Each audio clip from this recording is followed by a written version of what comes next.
my dream job is being Chancellor of the Exchequer. Yeah, so you got the dream I got ringing it. out. I got it. I was doing economics. I studied economics as well. Did you? Yeah. What At A-levels did you do? Sussex. So I did economics, law and geography. Okay. Yeah, and I did economics at the uni as well. At Right. Sussex. Okay. Yeah. So I did double maths, economics, and politics for my A-levels.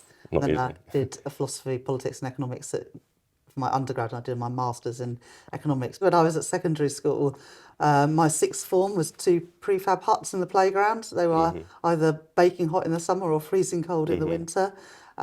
My school library was turned into a classroom because there were more students than there was space. And there were never enough textbooks to go around. So, you did your French homework one night and then you gave it to your friend and she did it the next night. And, I didn't really feel like the government cared very much about schools like mine and communities like mine. And I wanted to do something about it. I feel very strongly, I did then and I do now, that all young people from whatever background they come from should have a chance to fulfil their potential. And I don't think that always happens. I think that talent is equally distributed around the country, around different income levels, etc., but opportunity is not. I have a chance to change things, and some of the stuff that I've done, like announced just a couple of weeks ago that every primary school would have a library by the next general election. That's something that is very personal to me. Things like free breakfast clubs at all primary schools, extending the number of kids who get free school meals.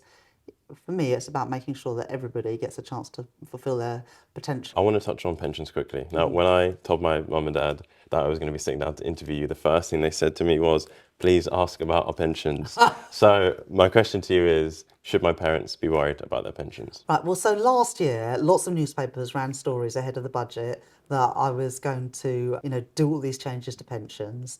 And lots of people then made decisions to cash in their pensions or to, to make changes that were then irreversible. And I didn't make those changes. And so what I would say to people is wait until the budget. I know how hard people work to save for the future. Tell your mum and dad, whatever paper they read, don't believe everything you read in the newspapers. A lot of people claim to know what I'm going to do in my budget. They don't. Yeah, I went round to my mum's house yesterday and my stepdad hid the newspaper because he knows I get really wound up with my mum reading this rubbish in the papers. So, Do you agree with the idea that if we tax wealthy people more, they'll just leave? if Britain is your home, you should pay your taxes here. Your viewers, young people who, going out to work every day, paying all their taxes, I think they'd be rightly annoyed that there are some people who can afford a lot more than they do, but aren't paying their taxes here. Now, you've got to get a balance because I recognise that there are people that are internationally mobile. The world is a very uncertain world at the moment. We're having to spend more on defence to keep our country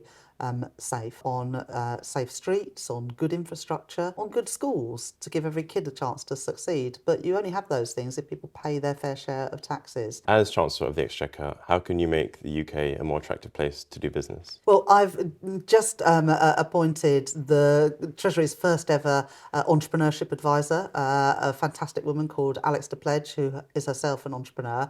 And we're working on a package of measures to make it easier to start and scale and grow a business and to list your business in the UK. But we're also introducing pensions reform to get our big pension funds to invest more of their money. It also helps businesses who are trying to grow here to raise money to grow more and create more prosperity here. Planning rules changing to make it easier to get things done. The massive investments we're getting from Google and Microsoft, which will create jobs directly, but also will mean more compute capacity for businesses of all size. I think the average age of a first-time buyer now is 34 in the UK. Yep. How will you help Gen Z get on the property ladder? That opportunity feels a long way off for a lot of young people. And I think the key to it is just building more housing. That's why we've got a commitment to build 1.5 million homes in this Parliament. And that will be the highest in decades, but it's absolutely essential if we want to get more people on the housing ladder. We've